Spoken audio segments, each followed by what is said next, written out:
What's up, everybody? It's JB Bryant, and I'm sitting here with my wife, Katie, this fine Saturday afternoon. Hello, everybody. We're sitting around here talking. She seen a thing earlier today about a dude wearing an ice cream suit handing out ice cream on top of a mountain in Colorado. And I want to say to that man, you need a raise. You need a promotion, whatever you do for work. That is just badass entirely. I cannot tell you. Look, if I climb a mountain, do you know how much better I'm going to feel if I get to the top and there's a man wearing an ice cream costume just standing there with a big smile handing me a frosty fucking ice cream? I'm going to be happy. I'm going to be happy. So and happy. From the article, what I was reading in the article, the ice cream was still good and cold by the time a lot of these people made it up to the top of the mountain. Yeah.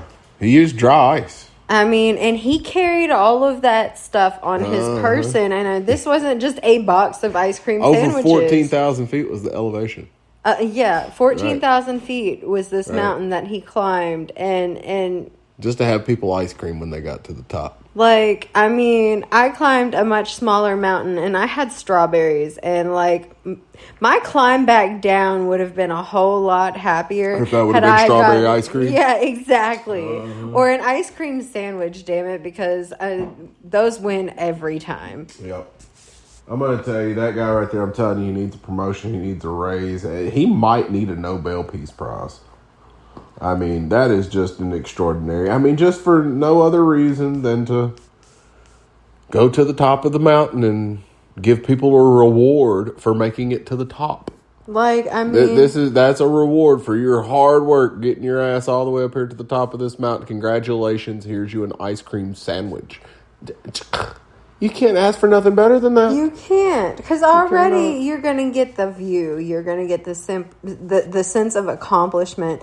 And then you get the cherry on top, which is literally ice cream. Like, I mean, man. But, man, folks out in Colorado is different anyways. I've spent some time out in Colorado, and it's some nice people out there, man. And ain't that where, what was that chicken? Mike the Headless Chicken. Yeah, wasn't he from? What was up with the story on Mike the Headless Chicken? I don't remember. Oh my goodness, we gotta go look because it's you're gonna have to go look minute. Because I don't remember. That chicken lived for an insane amount of time. With no head. It was craziness. It really was. 18 months. 18 months. Chicken lived for 18 months without a head. That's crazy. This went down in on a farm in Fruita, Colorado in 1945, man. Yeah. A year and a half with no head. Yeah. Puts a whole new meaning to running around like a chicken with your head cut off.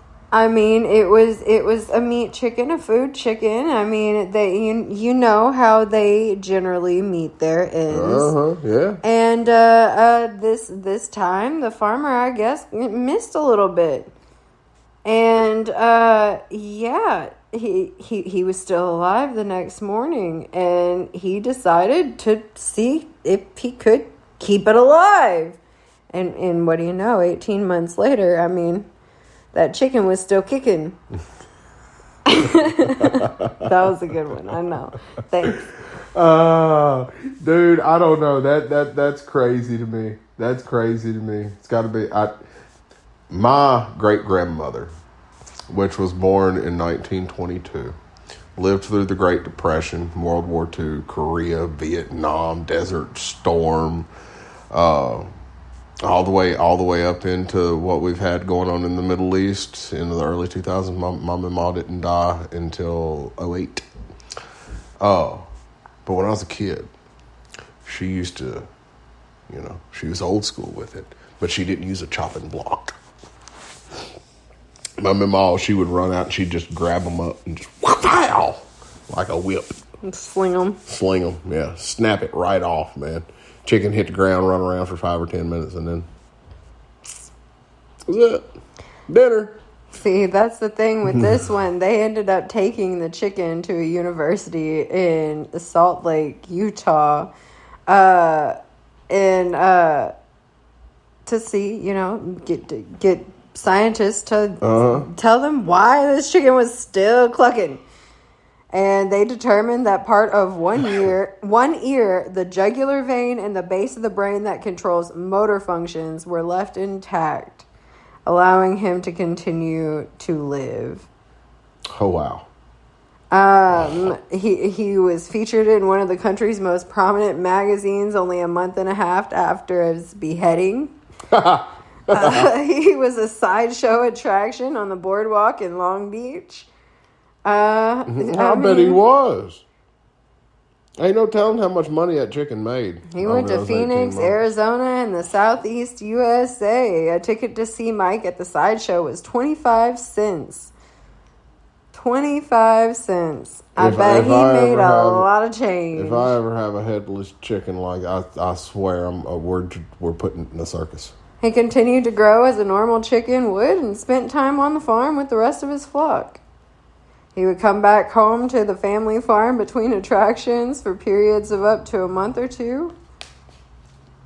And they are doing a festival in that town to celebrate Mike the Headless Chicken. There's going to be a 5K and everything. It's celebrate Mike at Mike Fest. A 5K run? A 5K run. A 5K chicken run. In downtown Fruita, Colorado. Headless chicken run. Mike the Headless Chicken Festival. That's some love. Is everybody gonna run around like chickens with their head cut off? I don't know. During the 5K run? I don't know. Just all willy nilly and everywhere. It's next year. Maybe we might need to. We might have to go out there and check that out and let you guys in on what that's like. Yeah. I've always wanted to go to a chicken Looks like festival. they got a car show out there and everything. Do they really? Lions Club, pancake breakfast, the chicken show. Well. Huh. It's going to be a whole there's going to be live music. We might have to make our way out there. That sounds like a good time. That does. It's all in the name of Mike the Headless Chicken. Mm-hmm. We're really into weird stories and weird facts, weird laws, and anything like that. We like to research things, look up things, deep dive into the lore of all this crazy shit everywhere. Did you know in the state of Tennessee, you do not need a permit to own a giraffe? No permit, no license, no nothing. If you can get a giraffe here, you can own a giraffe with... I say we start stocking the wildlife refuges with giraffes. If we start stocking the wildlife refuges with giraffes, it's only a matter of time. I say we start stocking the backyard with giraffes. We have a neighbor that has alpacas. Why can't we've got some tall trees for them to eat on. Why can't we have a giraffe? Our boys might try and ride it. But, if they can get the giraffe to let them ride it... Hey, go for it. Shit. Who are we to say anything? Oh, yeah. Be careful, boy. That's a long fall if you fall down. That's going to hurt. It ain't the giraffe's fault, Oh, no. When I seen that was crazy to me. That was just... no permit, no license, no class, no nothing. Now, granted, giraffes aren't cheap. They're like 30 to 50 grand a piece. But, it is what it is. How much? 30 to 50 grand. We could buy a car. For like a baby giraffe. A baby giraffe. We could buy a lot of cars. But a baby giraffe is a lot cuter than a car. I don't know. I guess it depends on the car. I don't know. I don't find very many cars just absolutely adorably cute. You know how baby animals makes me cry. I don't know. They're so cute. They make me cry. Like, I can't help it. I think that's a woman thing. Like, I don't know. Maybe not. But Ford Pintos are really cute. Damn gremlins. I love gremlins. If anybody has a Ford Pinto or an AMC gremlin that they want to give me, that's not clapped out. I will be eternally grateful. and I might name it after you, or at least at the very least let you shoot a paintball at it. Yeah. We will big block swap it. Oh yeah, guaranteed, and lift it. Mm-hmm. I found lift kits for both of those. You have no idea. My plans are just... They're going to make you shake your head, that's for sure. Wait until everybody sees my camouflage Lamborghini on 44-inch Super Swampers. Well. That is going to be amazing. My backwoods Barbie Porsche Cayenne. There you go. Mm-hmm. Mm-hmm. With the Mattel tag hanging off the back. I was thinking about the U-Haul guy again today. Oh yeah, that's an interesting dude right there. I think about that guy quite often because, man, he had the just wildest story that just, God, what was it, 1945 or 1946 when he started? It was right after World War II. Let me pull up that story and see. Because it was like 45, 46 when he started the U-Haul company with his first wife. It was crazy. Dude lived at one point in time, he even bought a, wasn't it an amusement park? Was it an amusement park or was it a water park? It was something. It was something just for his kids, so he could bring his family together. 1945, the year World War II ended. He started the U-Haul company, and he started with wasn't it like a loan from his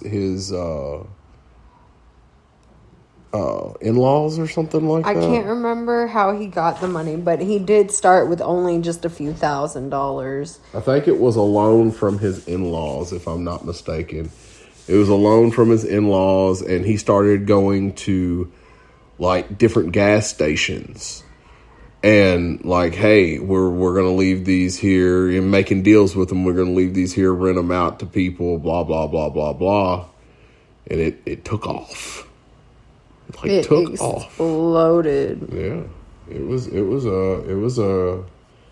but just the scandal and that's the parts that I remember the most. Man, it was crazy. That and his family and specifically his children, man. Did you get anything pulled up on it? I did. I'm reading about it right now, and I mean, they're talking about how in 1986 a majority of his children, led by his third oldest, banded together to kick him out of his own company.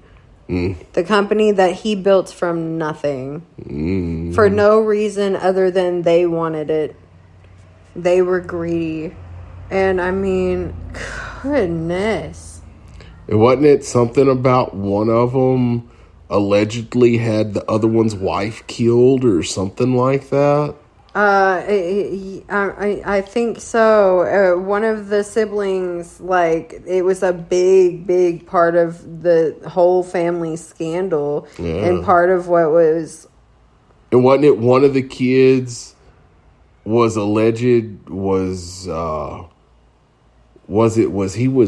he was trying to kill his stepmom? Or him and his stepmom were banding together to kill the old man or something crazy like that. It was just a wild, crazy story that man lived. And I remember it when I was reading about it a long time ago. There was somebody that somebody asked him in an interview one time, like, you know, how he would like to live his life and this, that, and another. And he was like, man, I wouldn't change nothing. I'd do it just the way I have. At least my life has been interesting. Like, if I'm not mistaken, that's the word he used too. Yeah. Like, interesting. My life has been interesting. And I mean, hey, it was a very interesting life. If I'm not mistaken, the U-Haul company is still owned by his children today. I believe so, under their other company, Americo or something like that. Yeah. But that's all the time we have for this video. Why is that all the time we got for the video? Because the time's running out. Well, time never runs out.